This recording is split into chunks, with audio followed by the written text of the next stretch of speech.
Bonsoir à tous, bienvenue dans votre 19h sur la première au sommaire ce soir. La vaccination en Outre-mer, une priorité du gouvernement, mais en réalité on est loin du compte. 3 fois moins de personnes se sont faites vacciner à La Réunion que dans l'Hexagone. Face à la flambée des cas de Covid, le préfet siffle la fin des compétitions sportives dans l'île. Entre colère et incompréhension, le monde sportif accuse le coup. Nous en parlerons avec notre invité Philippe Alexandrino, le président de la Ligue de handball.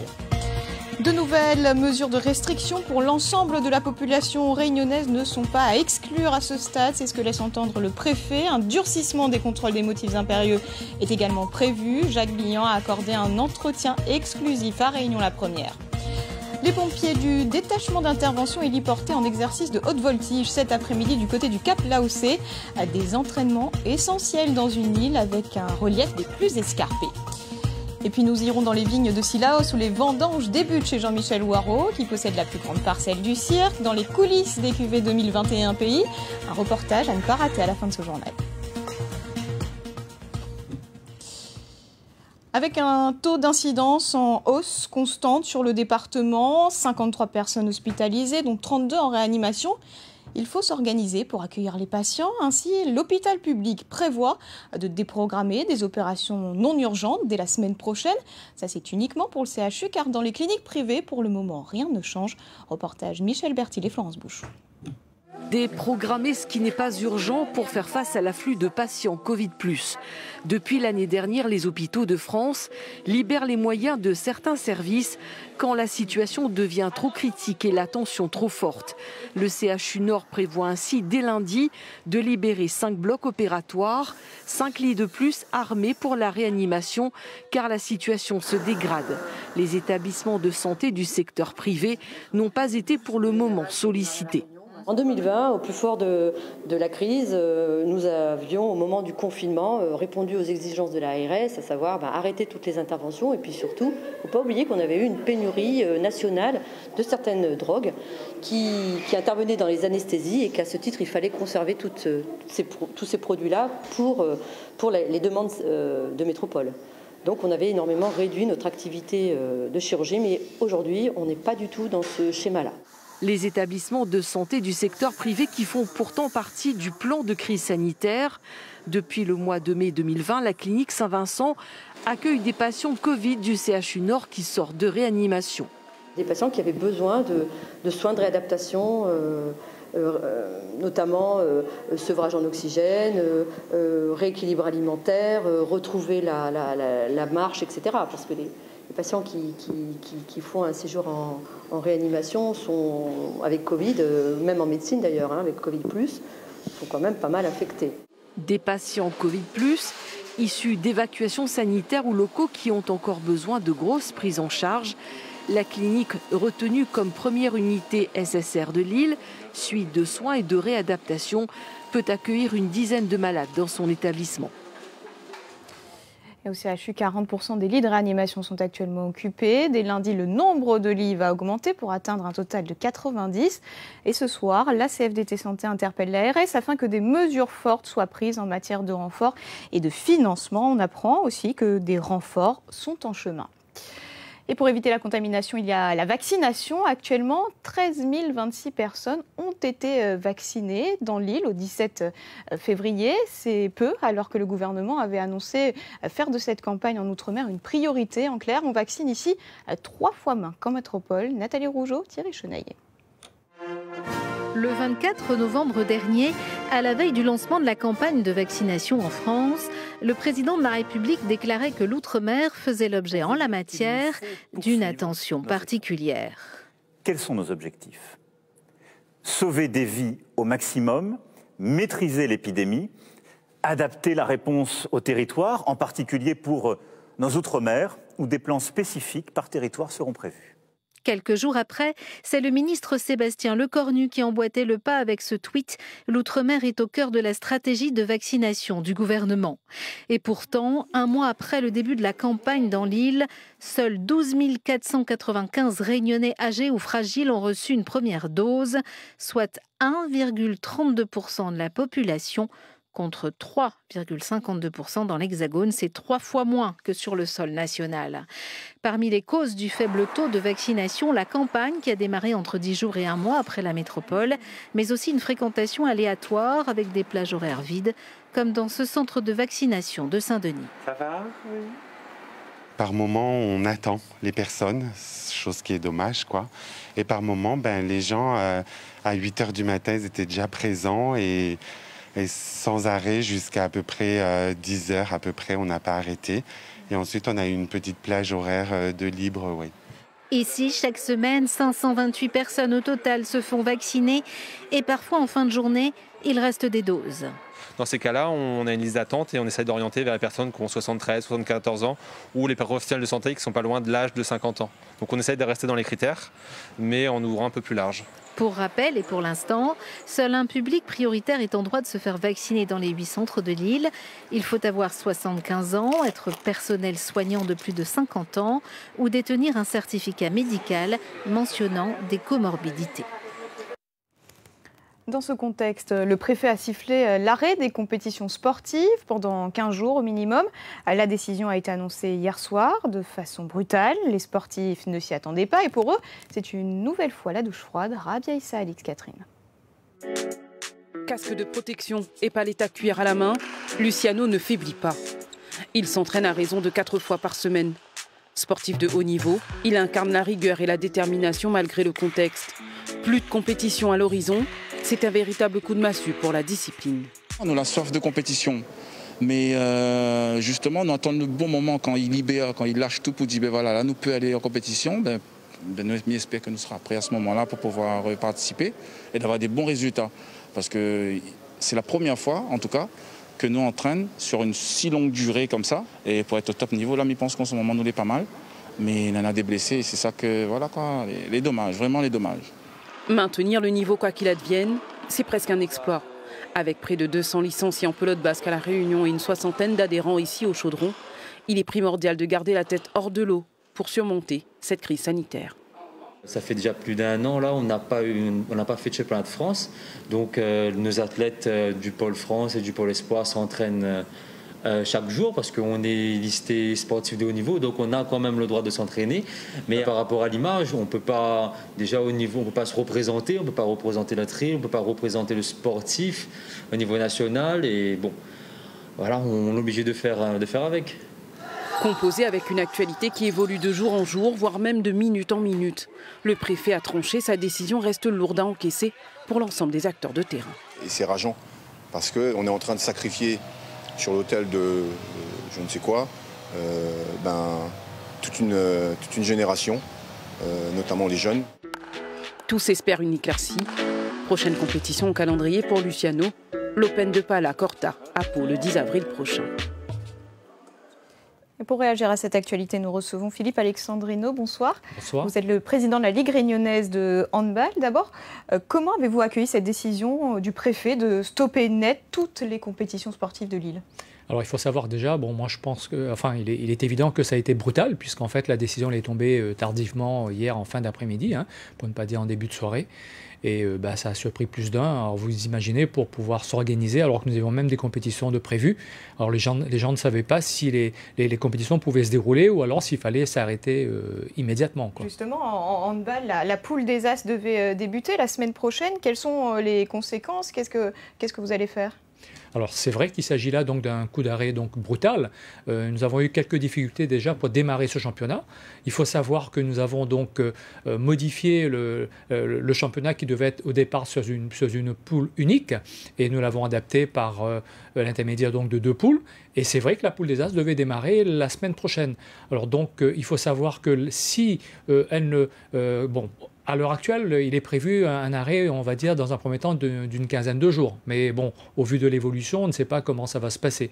Mais une chose est certaine, c'est que... Il ne faudrait pas que ce soit plus, selon vous ? Absolument. Si, en tout cas, pour pouvoir mener à bien cette poule des As jusqu'au bout, il nous faut redémarrer impérativement au plus tard dans 3 semaines, quoi. Est-ce qu'il y a d'autres échéances qu'il faudra sacrifier ? On pense aux finalités nationales, championnat d'outre-mer à Paris, par exemple ?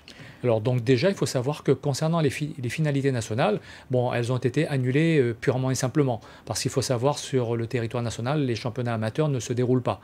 Donc, d'ailleurs, concernant les finalités ultramarines, une visio est prévue demain soir avec la Fédération française et les autres présidents des ligues ultramarines. Nous devons effectivement débattre de cette éventualité. Mais au vu de ce qui se passe aujourd'hui, c'est vrai que ça va être un peu la grosse surprise demain et nous allons pouvoir échanger ensemble pour voir quelles possibilités il y aura. Selon vous, les compétitions se déroulaient déjà avec tous les gestes barrières nécessaires? Oui, en fait, ça a été déjà difficile pour pouvoir reprendre au mois de novembre. Et il s'avère que depuis novembre jusqu'à ce jour, on peut se dire qu'effectivement, les compétitions se déroulent dans les meilleures conditions possibles. D'ailleurs, je tiens à remercier l'ensemble des clubs qui jouent le jeu, puisqu'en fait, les rencontres se déroulent à huis clos. Même si la Dragès aujourd'hui, l'ex-DGACS, nous avait fortement recommandé il y a environ 3 semaines de refaire une campagne de remobilisation par rapport au protocole. C'est ce que nous avons fait justement sur les 2 derniers week-ends. Nous avons rencontré les clubs de l'Ouest et du Sud le samedi 6 et pas plus tard que samedi dernier, les clubs du Nord et de l'Est. Donc en fait, c'est pour cela qu'on ne comprend pas effectivement cette décision aussi brutale, quoi. Comme Daniel Sangouma, vous partagez ce sentiment de jeunesse sacrifiée? Ah oui, absolument. Même si il est vrai que concernant, pour ceux qui sont dans les structures de haut niveau, la compétition, elle continue, puisque nous allons avoir effectivement nos Interpol, mais Interpol uniquement, principalement au niveau des ultramarins, qui devraient se dérouler fin mars, mais là dans une bulle sanitaire sur la métropole. Mais néanmoins, on peut dire qu'effectivement, quand on regarde toutes les catégories de jeunes, eh ben c'est un véritable sacrifice. Merci beaucoup Philippe Alexandrino d'avoir répondu à nos questions ce soir. Je vous remercie. Et sur l'interdiction des compétitions sportives, demain, Jean-Louis Prianon, le secrétaire général de la Ligue d'athlétisme, sera l'invité de la matinale à 7h10 sur Réunion la Première, en radio, en télé, sur Internet. Et on n'oublie pas le Facebook Live. Durant cette crise sanitaire, certaines entreprises tirent tout de même leur épingle du jeu. À Saint-André, un groupe spécialisé dans le recyclage a créé une antenne dédiée à la fabrication de masques chirurgicaux, dans un premier temps essentiellement des masques pour adultes. Et depuis peu, elle s'est mise aussi à fabriquer des modèles pour enfants, très recherchés en ce moment. Reportage Géraldine Blandin, Thierry Chenailly. C'est dans cette salle blanche que sont créés en moyenne chaque jour 60 000 masques chirurgicaux. Des masques pour adultes et depuis peu pour enfants, depuis que l'équipement est devenu obligatoire dans les écoles. Les réglages d'élastique qu'on a joué dessus, on a essayé de trouver une bonne dimension pour que ça reste agréable, pas trop serré et pas trop lâche non plus. La société RPE s'est également mise à la production de charlottes sur blouses et sur chaussures. Pour fabriquer tous ces équipements à usage unique, 8 personnes ont été embauchées. Elles seront une vingtaine d'ici quelques semaines. Parmi elles, Christophe, il était salarié dans une autre entreprise du groupe RVE. Quand j'ai entendu le projet, ça m'a tout de suite plu d'avoir ce petit côté, de pouvoir aider les autres justement à se protéger contre la crise actuelle. Et franchement, c'est formidable. La société est la deuxième dans l'île à produire des masques pour enfants. C'est la première, en revanche, qui base son activité sur le principe de l'économie circulaire, grâce à son unité de fabrication de tissus à partir de granulats. Notre idée, c'est être vraiment 100% indépendant, que ce soit sur la fabrication de matière, la réalisation du tissu et aussi la partie justement recyclage in fine par rapport à ce projet vraiment en économie circulaire. Près de 700 000 masques pour Marmaille ont déjà été fabriqués. En une quinzaine de jours, plus de 600 000 ont été vendus. Le prix conseillé à l'achat est de 7,50 € la boîte de 50 masques. Des masques pour les plus petits, pour notamment stopper la propagation des variants. Dès ce soir, 7 communes seront sous couvre-feu à partir de 22 h, mais il n'est pas impossible que la mesure s'étende prochainement à toute l'île. C'est ce que laisse entendre le préfet. Jacques Billan accorde un entretien exclusif ce soir à Réunion la Première. C'est à vous, Jean-Marc Collienne. Merci Christelle. Bonsoir Monsieur le Préfet. Merci de nous accorder cet entretien. Je précise qu'on le réalise en respectant les règles fixées. On est à 2 mètres l'un de l'autre. On est à un moment sans doute clé de l'épidémie. Hier, elle a atteint le niveau le plus haut qu'on ait jamais connu dans l'île. Les taux d'incidence ont atteint les taux les plus hauts. Est-ce que vous diriez qu'on est à un moment clé et est-ce que les Réunionnais doivent s'attendre à ce qu'on ait des mesures plus sévères et plus généralisées, peut-être dans les prochains jours? Oui, c'est un moment important, c'est un moment clé. Les taux d'incidence ont doublé en 4 semaines. On note un développement de clusters à forte diffusion. Le variant sud-africain est présent dans l'île et il y a donc une forte préoccupation du préfet. Tous les indicateurs sont à la hausse, on peut dire comme ça. Une forte préoccupation du préfet devant une hausse continue, non exponentielle encore. Le pire n'est jamais certain, mais c'est mon devoir, notre devoir de s'y préparer. En relativisant, parce qu'on a des taux d'incidence qui sont toujours largement inférieurs à ceux de l'Hexagone, de Mayotte a fortiori. Pour le moment, les mesures que vous prenez, elles sont basées sur les taux d'incidence dans les communes. On instaure le couvre-feu au-delà d'un certain seuil de taux d'incidence. Est-ce que cette stratégie-là n'est pas en train de montrer ses limites? Plusieurs maires nous disent on est en train de mettre le couvre-feu, généralement quand le taux d'incidence a déjà commencé à baisser. D'abord, ces mesures, elles sont de deux ordres. Le couvre-feu, dans certaines communes, et également la mise en place de protocoles renforcés dans les centres commerciaux, dans les écoles, dans le sport et également dans le monde du travail. La territorialisation des mesures, oui. Territorialisation, ça veut dire commune par commune, ça plutôt que généraliser sur l'ensemble de l'île. On parlera de généralisation à l'échelle de l'île de la mesure en question. La territorialisation, elle offre des avantages parce qu'elle permet de cibler les territoires, de cibler les quartiers en limitant les conséquences économiques à l'échelle de l'ensemble de l'île de la Réunion. Mais elle a aussi ses limites parce qu'on sait que les gens bougent, elle a des limites, les gens bougent. Et donc la question je dirais de la cohérence départementale de la mesure, c'est-à-dire de l'extension de la mesure du couvre-feu à 22 heures à l'échelle de la région Réunion, va se poser. Nous en avons discuté avec les maires.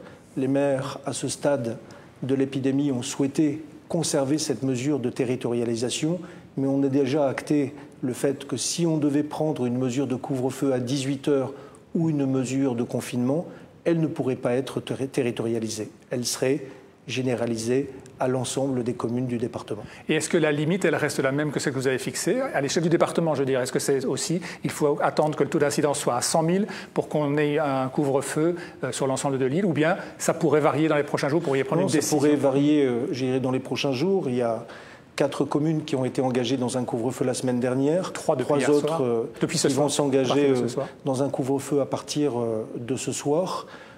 En fonction de l'évolution de la situation épidémique, le nombre de communes qui seront, je dirais, touchées par un taux d'incidence supérieur à 100 pour 100 000 nous amènera, je dirais, à envisager une généralisation du couvre-feu à 22 heures. Très clairement, c'est une question qui est sur la table. Très clairement, un couvre-feu sur l'ensemble de l'île, c'est envisageable dans les prochains jours? C'est envisageable dans les prochains jours si le nombre de communes avec un taux d'incidence supérieur à 100 continue de grimper. On a eu cette semaine, Monsieur le Préfet, des manifestations à l'aéroport. Ça semble cristalliser un peu une certaine opinion publique où on dit fermer l'aéroport. Est-ce que c'est la fermeture de l'aéroport? Est-ce que c'est quelque chose qui est envisagé et qui est envisageable? Non, ce n'est pas d'actualité. Ça n'a jamais été d'actualité. Et si je vous prends au mot, on ferme l'aéroport. Qu'est-ce qui se passe?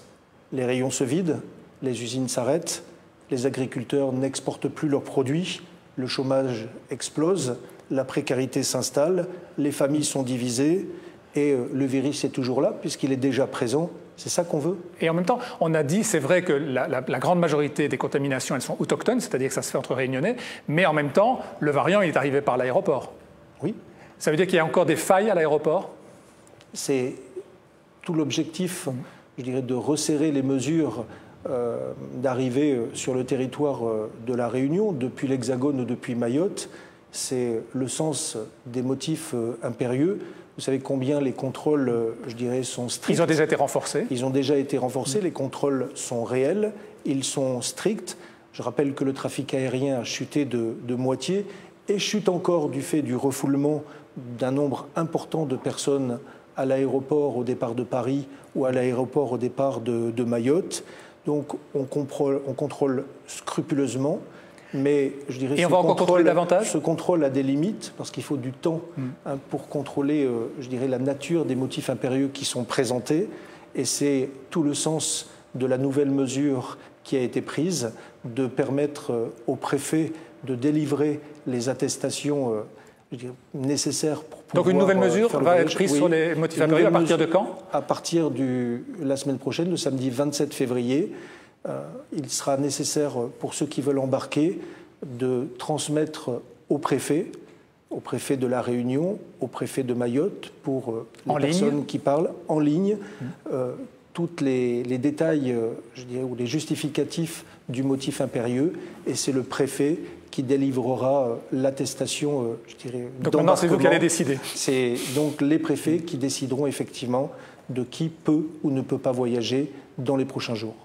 Alors ça, c'est pour les motifs impérieux. Il y a une autre problématique qui est la septaine. On le sait, on entend beaucoup dire qu'elle est peu respectée, que des gens débarquent et qu'on les retrouve le lendemain matin au marché. Là-dessus, qu'est-ce qu'on peut faire? C'est compliqué parce qu'on sait que légalement, on ne peut pas la rendre obligatoire. Est-ce qu'on peut quand même améliorer le dispositif? C'est faux de dire qu'on ne peut pas la rendre obligatoire. Elle est déjà obligatoire. Elle est obligatoire au plan moral, elle est obligatoire au plan juridique, puisque je rappelle que pour pouvoir embarquer, il faut présenter une attestation dans laquelle on s'est engagé à réaliser la septaine et à faire un test à J+7. Mais vous reconnaissez qu'elle est mal respectée? Elle n'est pas toujours respectée, loin s'en faut, par les personnes. Donc c'est une question de responsabilité individuelle. Et on peut agir là-dessus?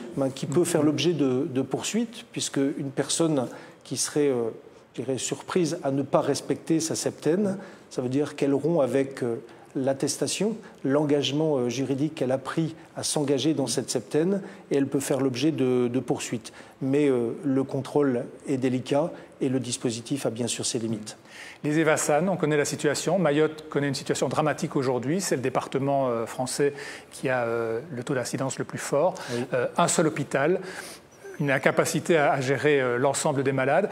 On va continuer à accueillir les malades. Vous confirmez que pour le moment, les Evassan, elles se poursuivent régulièrement, tous les jours. On a dit que c'était jusque 4 malades en réanimation, 6 en hospitalisation. On est dans ce rythme-là? Oui. Et à ce jour, donc, je peux dire que nous ne sommes pas saturés.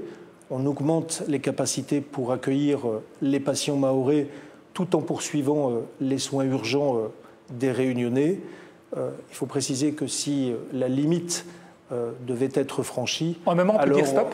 Pardon, oui. À un moment, on peut dire stop? Oui, il y a tout un protocole qui a été mis en place entre les autorités sanitaires de Mayotte et de la Réunion pour fixer cette limite.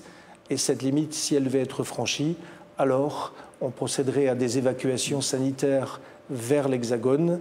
Et sachez qu'on s'y prépare dès aujourd'hui. Vous entendez l'inquiétude des Réunionnais qui disent c'est à cause des évacuations sanitaires qu'on va être confinés?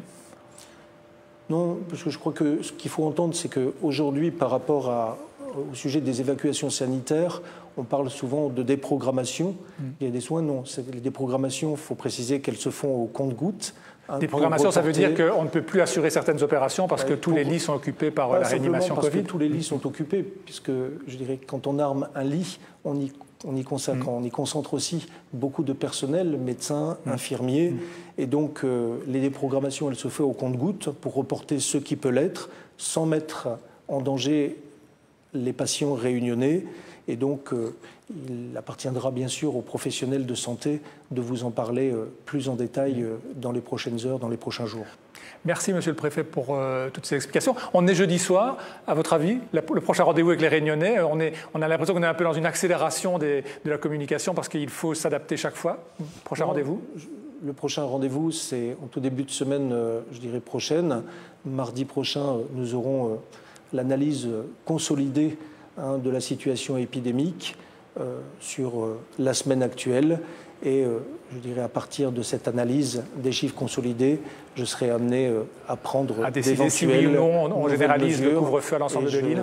Je les ferai connaître bien sûr et les partagerai avec les Réunionnaises et les Réunionnais dès mardi au mercredi prochain. Merci de nous avoir accordé cet entretien. C'est moi qui vous remercie. Cet entretien exclusif a été enregistré il y a quelques heures dans les conditions du direct. Et ce qu'il faut retenir des annonces de Jacques Billan, c'est d'abord le durcissement des contrôles des motifs impérieux. Il reviendra désormais au préfet de valider ou pas les voyages. À partir du samedi 27 février, les personnes désirant voyager devront fournir leur déclaration sur l'honneur justificative de motifs impérieux au moins 6 jours avant leur départ. Et vous l'avez entendu, un couvre-feu pour toute l'île n'est pas exclu si les chiffres ne baissent pas. Prochain point mardi ou mercredi prochain. Et sur le dossier des Evassan, l'ARS fera un point demain après-midi.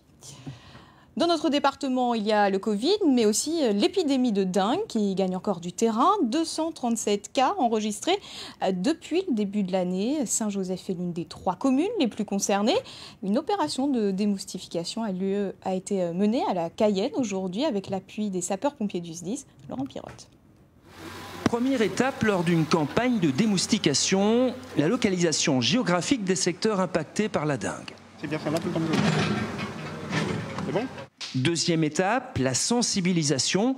Pierrot parcourt les maisons du quartier de la Cayenne. Je vais à la rencontre du public et leur prévenir qu'il y a un cas de dengue et les mettre en prévention. Ultime phase, le châtiment. L'élimination des responsables par Joanne.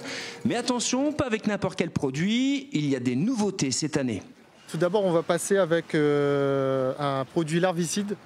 Donc c'est du BTI, c'est une bactérie qui est naturelle, donc c'est un produit biologique qui va cibler les larves de moustiques. Et tout de suite après, l'équipe va changer d'appareil et ils vont utiliser un deuxième produit, c'est de la deltamétrine. Donc c'est un produit chimique cette fois-ci qui va cibler les adultes. Éliminer les eaux stagnantes dans son jardin, se protéger des piqûres et consulter son médecin en cas de symptômes. Les habitants du quartier sont vigilants depuis quelques semaines. Je vide les dessous-plats, les pots. Moi, chez moi, j'ai un produit, j'arrose et je ne vois pas trop de moustiques non plus. Ça va pour l'instant. Si j'ai le bassin, je mets les poissons dedans pour avoir les plantes aquatiques et les poissons sans les moustiques. Sur 2 semaines, 10 cas de dengue ont été confirmés dans le quartier, 31 sur Saint-Joseph. Une courbe épidémique stable par rapport aux années précédentes. Ça fait la 3e, 4e année où on a justement un pic épidémique qui commence à cette période-là. Donc là, on est vraiment au tout début. On a des chiffres un petit peu moins forts que l'année dernière, mais il ne faut pas se fier là-dessus parce que justement, avec la gestion des cas de Covid aussi, on ne sait pas trop, on est un peu dans le flou sur la réalité des cas qui nous sont recensés actuellement. Un appel à la vigilance dans toute l'île. Dans le sud, chaque jour, 8 équipes de l'ARS partent en guerre contre l'Aedes aegypti. Les pompiers mobilisés dans l'ouest aussi aujourd'hui. La grande majorité du territoire réunionnais est composée de reliefs accidentés. Et c'est le détachement d'intervention héliportée qui intervient dans ces lieux difficiles d'accès. Pour être opérationnel pour les vraies urgences, il faut s'entraîner. Un exercice grandeur nature s'est déroulé cet après-midi au Cap Laossé. C'est assez impressionnant. Thierry Chapuis. Après reconnaissance aérienne, les équipes du DIH, détachement d'intervention héliportée, sont posées au plus près de l'incendie. L'objectif est de porter les soldats du feu là où les véhicules ne peuvent plus aller. L'hélicoptère peut dérouler plus de 1000 mètres de tuyaux. Aujourd'hui, c'est un exercice pour entraîner et former les spécialistes de feux de forêt au DIH. Vanessa Grondin est la seule réunionnaise qualifiée DIH 1. À l'issue de cette semaine, elle sera DIH 2. Ça me permet d'encadrer les DIH1, donc 3 ou 4 personnels qui seront dans ma zone. Et ça me permet d'évoluer un peu plus dans une spécialité que j'apprécie beaucoup. Alors c'est physique, mais je pense que je suis la seule femme depuis 2010-2011. Je pense qu'il manque un peu d'éléments féminins, donc ça serait bien qu'elles viennent passer aussi les tests. Benjamin Meuns, lui, est équipier feu de forêt 1. Il est venu se qualifier DIH 1 et chercher un certain état d'esprit. Un esprit d'équipe qu'on retrouve ici dans cette spécialité, qu'on retrouve déjà en FDF, mais encore plus ici, puisque du coup c'est vrai que c'est une spécialité où c'est très difficile, il faut être soudé, coordonné, et du coup c'est ce qui m'a également attiré à pouvoir intégrer cette formation. Ils sont 26 courageux stagiaires de toute la Réunion à suivre ce stage depuis lundi. C'est une formation donc, qui est ouverte aux candidatures. Des gens relativement sportifs qui viennent dans cette formation parce que comme vous voyez, on travaille sur des contraintes difficiles. Une centaine de pompiers qualifiés DIH de manière à pouvoir assurer une garde 24 heures sur 24 en période sèche. L'objectif, c'est de s'assurer une capacité opérationnelle permanente de 18 sapeurs-pompiers de garde dès la période feu de végétation. Donc avec le système des repos de sécurité, l'organisation, on est bien au-delà de 18, mais voilà, l'objectif c'est cette équipe de 18 opérationnels. Le DIH est une unité indispensable à la Réunion compte tenu de son relief. Il a encore prouvé son efficacité lors de l'incendie du Maïdo en novembre dernier. Et notez que la route du littoral sera totalement fermée à la circulation le dernier dimanche du mois de février, pas celui qui arrive, mais le 28, de 6h à 13h pour permettre des travaux de purge. Et dans l'affaire de l'assassinat de la jeune mère de famille dont le corps a été retrouvé dans la ravine du Gol le 12 février dernier, on apprend aujourd'hui que le frère de la victime a été retrouvé mort ce jeudi. Le parquet appelle la population au respect du deuil de la famille. Ces derniers jours, plusieurs personnes ont été entendues par les enquêteurs dans son dossier. La politique, et c'est officiel, Vanessa Miranville se présente aux élections régionales de juin prochain. La maire de la Possession a annoncé sa candidature cet après-midi. Elle fait de l'écologie et de la participation citoyenne des priorités de son programme. Laurent Figon, Thierry Chenaille. Il y a 11 ans déjà, Vanessa Miranville se présentait à sa première élection régionale. Élue maire de la Possession depuis 6 ans, elle a mis en action une manière de gouverner. Sa méthode, elle l'a concrétisée à travers son mouvement Citoyens de la Réunion en action. La consultation et la participation citoyenne est au cœur de la méthode de créa du mouvement Citoyens de la Réunion en action. La consultation, par exemple, sur l'Assemblée unique, doit-on aller ou pas vers cette Assemblée unique ? Et sur tous les sujets majeurs qui seront à débattre et à décider. 5 pôles de responsabilité sont d'ores et déjà listés. Ils font appel à la fois à des compétences régionales et départementales. Des propositions issues des citoyens émergent déjà comme un revenu de dignité pour les populations les plus fragiles. Le projet que nous portons, c'est celui des Réunionnais. D'ailleurs, ce projet est issu de la consultation de plus de 300 Réunionnais qui nous ont fait remonter leurs envies, leurs rêves, leurs projets. Pour l'heure, pas d'union avec d'autres candidats. Elle est bien tête d'une liste qui n'est pas encore définie. Elle et son équipe de campagne se donnent jusqu'au mois de mai pour faire le casting des personnes compétentes pour défendre leur projet. Nous allons seuls au premier tour. Nous verrons au second tour à potentiellement pouvoir se maintenir seuls avec ses valeurs et ses projets très forts. Et toujours dans la concertation et la volonté de travailler avec tous les élus de la Réunion. Pour les départementales, ce sont Gilles Hubert et Fabiola Lagourgue qui partiront seuls pour le mouvement Créa sur le canton de la Possession. En attendant les prochaines échéances, la bataille des municipales n'est pas tout à fait terminée dans certaines communes, comme à l'Étang-Salé, où un bras de fer judiciaire s'engage. Hier, le tribunal administratif a rejeté le recours de l'opposant de Jean-Claude Lacouture. Mathieu Waro, qui a perdu à 1 voix près, ne compte pas en rester là. Aujourd'hui, ses partisans manifestaient leur désaccord devant la mairie. Reportage Jacques Payette et Laurent Josse. Devant les portes de la mairie de l'Étang-Salé, des citoyens, mais aussi des colistiers de Mathieu Waro. Ils crient l'injustice. Ils manifestent au lendemain de la décision du tribunal administratif de confirmer l'élection de Jean-Claude Lacouture. Les partisans de Mathieu Waro sont surpris. Ils s'attendaient à une annulation du scrutin au vu de l'écart entre les deux candidats, une seule petite voix. Stephenson a du mal à digérer cette décision. Il évoque des irrégularités lors de ce scrutin. On a beaucoup d'appels de soutien de la population qui nous disent qu'ils ne comprennent pas la décision. On a des éléments de preuve factuels. On le voit là ici où on a plus d'enveloppes que de signatures. On a amené ces éléments de preuve au tribunal. On a ces éléments-là qui sont transcrits sur des procès-verbaux signés par les présidents de bureau qui étaient tenus par l'équipe municipale en place. Et le juge n'a pas pris en compte ces PV. Voilà la justice à l'heure actuelle. Pour bon nombre d'habitants de la ville de l'Étang-Salé, ces irrégularités tournent de nature à renvoyer les électeurs devant les urnes. Ce qu'on attend, nous, c'est qu'ils démissionnent. Qu'ils démissionnent déjà parce qu'il dit, bon, avec une voix, je ne peux pas représenter la majorité des personnes qui ont voté. Ou qu'on révise cette décision et qu'on la regarde vraiment jusqu'au bout. Parce que pourquoi doit-on aller ailleurs, au Conseil d'État par exemple, pour voir si cette décision est bonne? Il n'y a pas besoin.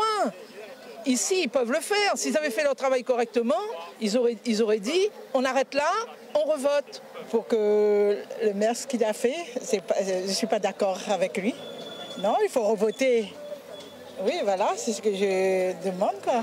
Pour sa part, le maire se félicite de la décision du tribunal administratif. Il estime que le scrutin a été transparent. Il n'accepte pas la décision du tribunal administratif. C'est la loi qui est passée. C'est aussi la démocratie. Et on dit bien que gagner une élection, il faut avoir au moins la majorité plus une voix. Et bien, c'est ce qui s'est passé. Et puis tous les griefs qui ont été mis en avant pour défaire mon élection, tous ces griefs-là ont été reportés, rejetés plutôt. Donc maintenant, Et je crois qu'il y a encore une autre voie de recours. Bon, le candidat malheureux, il veut aller au Conseil d'État. Laissons le Conseil d'État se prononcer, et puis ils vont attendre, c'est tout. Attendre, en effet, c'est dans l'ordre des choses. Avant de trancher, le Conseil d'État devra étudier l'affaire. L'élection municipale de l'étang Salé sera-t-elle renouvelée? Réponse dans quelques mois. Et puis une réunionnaise, Sophie Élyséon, vient d'être nommée déléguée interministérielle à la lutte contre le racisme, l'antisémitisme et la haine anti-LGBT en Conseil des ministres ce mercredi. Actuellement préfète de l'Aude, elle a déclaré sur son compte Twitter « Je mènerai ce combat pour la fraternité avec détermination ». Fin de citation. Évadons-nous à présent direction Cilaos pour la première journée de vendange sur la plus grande parcelle du cirque. Dans les vignes, une cinquantaine de personnes sont venues prêter main forte à Jean-Michel Hoareau pour récolter le raisin de la cuvée 2021. C'est un reportage d'Isabelle Allan et Loïs Mussard. Ils sont venus en nombre prêter main forte à Jean-Michel Hoareau. Mais avant d'entrer en action, un petit briefing du viticulteur s'impose. Si les branches ou les feuilles vous gênent pour cueillir la vigne, vous pouvez les enlever. Que les feuilles, pas les branches, vous ne coupez pas les branches. Sécateurs en main, ces jeunes de la petite école du vin s'élancent dans les vignes. Ils sont apprentis sommeliers dans des hôtels, des restaurants, des caves. Et pour eux, les vendanges, c'est une grande première. C'est la base du travail pour élaborer un vin. C'est une passion et voilà, c'est un privilège de voir que, de la grappe à la bouteille, comment ça se passe. Les bouteilles de vin, Mathias les sert d'habitude aux clients d'un grand hôtel de l'Est. Dans les vignes, le jeune sommelier est aux anges. C'est vraiment un moment très particulier pour moi, rempli d'émotions aussi. Et c'est là que je vois vraiment le travail aussi du vigneron.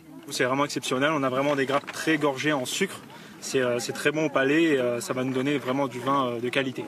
Certains sont là depuis 6 heures du matin. Des étudiants, des dallons, la famille. Accroupis ou dos courbé, la cinquantaine de vendangeurs coupent les belles grappes de Couder 13 dans une ambiance bon enfant. Ça fait un moment qu'il vient faire les vendanges avec Jean-Michel. Et c'est toujours un moment de partage et un moment de mettre ensemble les gaillards, quoi.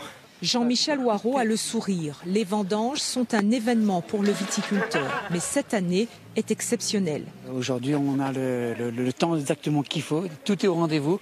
On a le soleil, on a les vendangeurs. Et on a le raisin qui est arrivé à maturité, jamais vu. D'habitude, c'est toujours moins, c'est toujours 4, 5, 6, 8 au maximum. Mais aujourd'hui, c'est mieux. Je pense que c'est mieux, on va y arriver. Arrivé à 10 tonnes, du jamais vu en 20 ans. En une matinée, les caisses se remplissent à vitesse grand V, à vitesse grand 20. Une fois chargées, elles prennent la direction du chai de Cilaos. Pour Olivier Kadarbakas, tout est réuni aujourd'hui pour que la filière viticole se structure. Depuis la reprise du chai, on a également fait venir des plants résistants. On a fait venir 6000 plants résistants aux maladies et qui ont été plantés sur Cilaos cette année, donc qui vont donner dans 2 ans. Donc ce sont des plants où on n'aura pas besoin d'utiliser de pesticides, donc c'est quand même un plus pour la protection du terroir réunionnais. Les élèves de la petite école du vin devront patienter 1 année avant de goûter au vin issu de cette cuvée. Mais ils ont déjà donné rendez-vous à Jean-Michel pour les prochaines vendanges. Et avant de refermer ce journal, retour sur cette information. Un couvre-feu pour l'ensemble de l'île n'est pas à exclure. C'est ce que laisse entendre le préfet. Un durcissement des contrôles des motifs impérieux est également prévu. Nouvelle réglementation dès le 27 février prochain. Jacques Bihan a accordé un entretien exclusif à Réunion, la première. Et vous le savez, les compétitions sportives sont désormais annulées dans toute l'île. Ainsi va l'actualité de ce jeudi. Merci de nous avoir suivis. Tout de suite, la météo de Katiana Castelnau. Demain à 12h30, Pascal Souprayen. Moi, je vous retrouverai avec grand plaisir à 19h. Très belle soirée à vous. L'information continue sur notre site internet lapremière.re.